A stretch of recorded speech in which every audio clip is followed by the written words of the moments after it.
Assalamualaikum warahmatullahi wabarakatuh. Balik lagi di Betuah. Di video kali ini kita akan bahas mengenai pidato Pak Prabowo di PBB beberapa waktu yang lalu. Kalau teman-teman juga pengen bahas atau penasaran dengan poin-poin penting dari apa yang beliau sampaikan, tonton video ini sampai habis.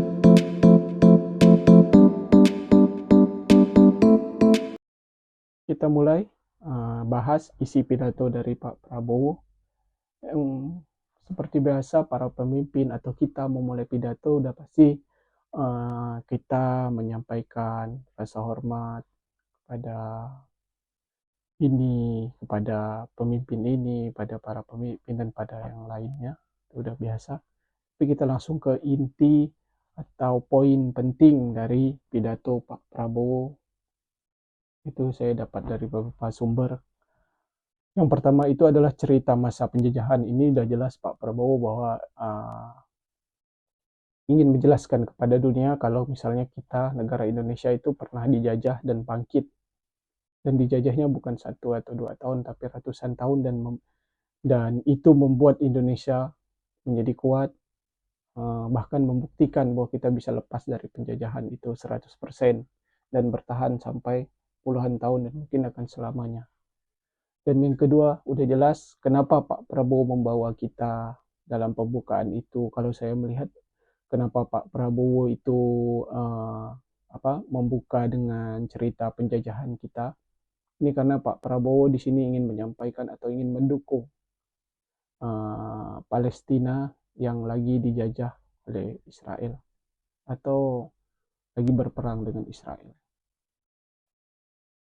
Bahwa di sini Pak Prabowo ingin sekali bahwa Israel ini merdeka, Palestina ini merdeka dari Israel, dan mengakhiri perang, dan juga memastikan bahwa Israel juga aman statusnya seperti itu. Jadi beliau enggak, jadi inilah sebuah keadilan dunia mungkin ya, bagaimanapun jahatnya satu negara, tapi dia juga harus punya setelah kemerdekaan negara yang ingin kita merdekakan itu, negara yang menjajah ini juga harus aman.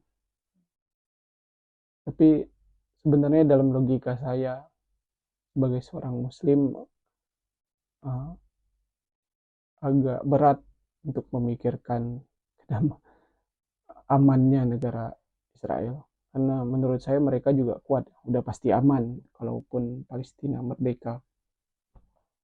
Di sini juga Pak Prabowo tekankan peran sentral PBB. Jadi ya mungkin karena Pak Prabowo bicara di forum PBB, jadi dia sedikit menyinggung soal PBB yang dampaknya sebagai benteng perdamaian dunia, membuat para pemimpin-pemimpin dunia bisa berkumpul ya di PBB. Dan juga di sini Pak Prabowo juga menyampaikan kehebatan negara kita, bahwa negara kita sudah bisa swasembada pangan, bahkan sampai mengekspor dan mengirim bantuan ke Palestina. Di sini Pak Prabowo juga sedikit menyelipkan bahwa Indonesia bukan hanya membantu Palestina itu bukan hanya dengan kata-kata atau dengan uh, atau tidak ada bukti nyatanya. Di sini Pak Prabowo juga sedikit menyinggung bahwa dia benar-benar ingin membantu Palestina. Tapi di sini Pak Prabowo juga menekankan kalau negara kita negara yang bisa berdiri sendiri, punya kekuatan sendiri, punya makanan sendiri, bahkan bisa membantu ke negara lain. Di sini Pak Prabowo juga ingin mengingatkan ke dunia bahwa kita juga negara yang kuat. Selanjutnya, di sini Pak Prabowo mendesak reformasi tata kelola global yang menyoroti ketimpangan tata kelola global yang didominasi negara besar. Jadi kalau Pak Prabowo berpikir kalau sekarang itu di dunia ini yang mendominasi itu adalah negara besar, ya, yang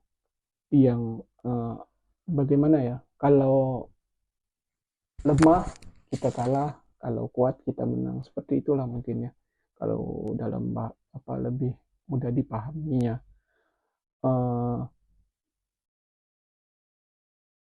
Di sini juga Pak Prabowo menyerukan reformasi agar lebih adil. Jadi beliau mau dia lemah, mau dia kuat, mau dia negara besar atau negara kecil, negara maju atau negara berkembang itu sama saja.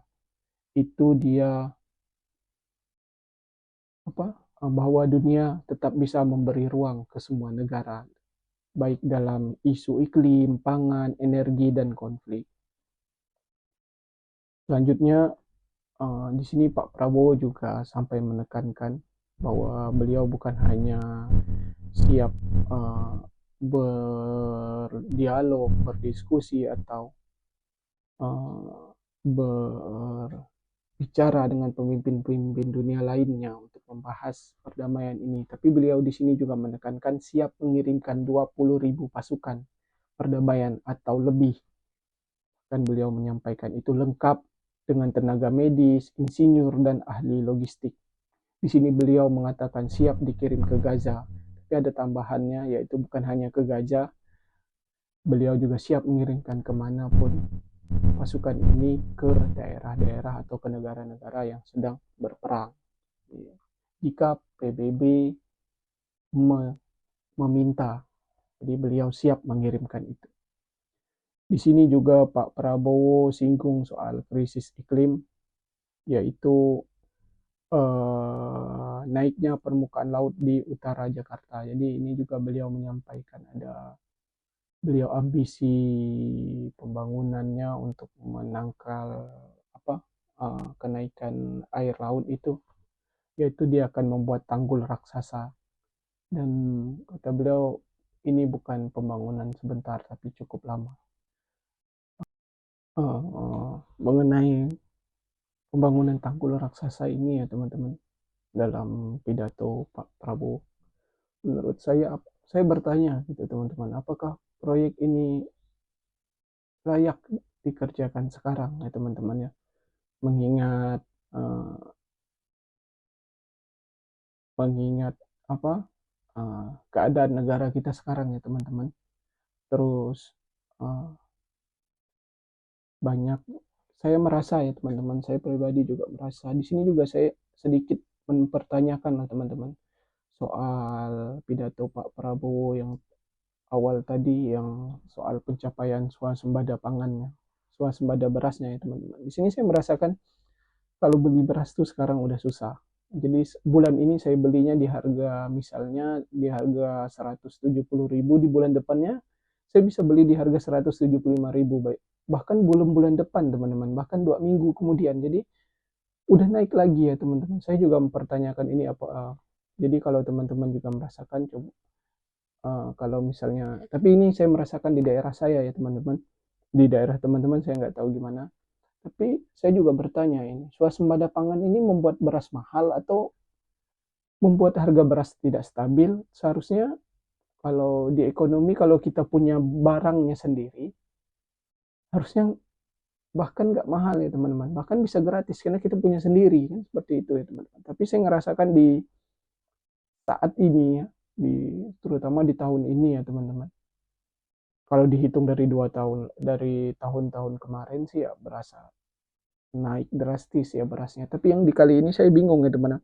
2 minggu yang lalu saya beli beras di harga 170.000, di 2 minggu ke depan itu saya bisa beli beras di harga 175.000 teman-teman. Jadi dalam waktu 2 minggu beras naik. Jadi swasembada pangannya ini, swasembada berasnya ini ke daerah mana? Mungkin saya nggak tahu di daerah teman-teman gitu, mungkin lebih murah atau bahkan bisa 2 minggu ke depan turun, atau mungkin di daerah saya. Tapi ya semoga swasembada beras atau pangan ini ya bisa berdampak lah buat masyarakat masyarakat yang miskin, yang kurang mampu lah ya teman-teman. Tapi saya rasa juga beras untuk orang yang kurang mampu ataupun disubsidi ya teman-teman. Saya masih belum merasakan dampak swasembada berasnya ini ya teman-teman. Terus makanya saya mempertanyakan dengan proyeknya, proyek besar membangun tanggul ini ya teman-teman, dengan apa, ratusan triliun. Apakah apakah dimulai di zaman ini itu ada langkah baik? Kita Kalau saya sih kurang kurang paham ya. Mungkin Pak Presiden ada tim ahlinya untuk membahas ini ya teman-teman. Mungkin ya, dan juga Pak Presiden di sini juga menekankan kembali ke pidatonya tadi ya teman-teman. Pak Presiden juga menekankan Pak Presiden bukan hanya membantu pasukan, membantu dengan pasukan atau membantu dengan berdiskusi atau berpidato, tapi Pak Presiden di sini juga menekankan untuk perdamaian di Gaza atau di daerah-daerah perang yang lainnya. Pak Presiden siap membantu secara finansial juga teman-teman. Jadi dengan uang juga negara kita siap membantu, kata Pak Presiden. Eh, ini mungkin hanya ini ya teman-teman yang saya tangkap dari pidato Pak Presiden. Mungkin dari teman-teman ada yang lain atau ada yang lebih detail membaca atau mendengarkan pidatonya. Uh, Mungkin bisa teman bagikan di kolom komentar supaya saya juga mencari tahu soal itu. Pak Presiden sekarang udah kembali ke Indonesia, langsung ditodong sama wartawan mengenai gizi, yaitu banyaknya siswa-siswa yang keracunan. Semoga siswa-siswa yang keracunan itu segera sembuh, segera sehat kembali, dan mudah-mudahan karena ini menurut saya juga program bagus. Program ini bisa bisa Pak Presiden tangani atau segala kesalahan, segala keracunan ini bisa diatasi oleh Presiden dan bisa diperbaiki lagi bahwa apa programnya, karena ini program bagus ya teman-teman.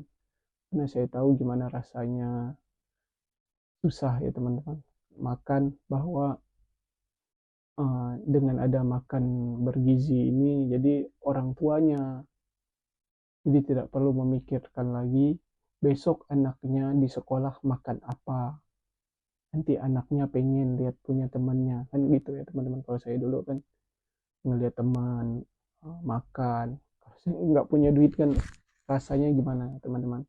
Jadi program ini sebenarnya ya teman-teman, mungkin ada teman-teman yang kaya yang makanan kayak gini sih saya mampu, tapi ini Pak Prabowo membulatkan ya teman-teman. Maksudnya begini, tidak tidak pandang bulu program ini mau kaya mau miskin kita samakan gizinya, bahwa si miskin juga bisa mendapatkan gizi yang baik sama seperti si kaya.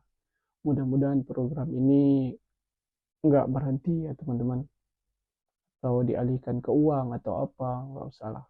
Harusnya bisa ditangani atau bisa diselesaikan permasalahan gizi ini ya teman-teman.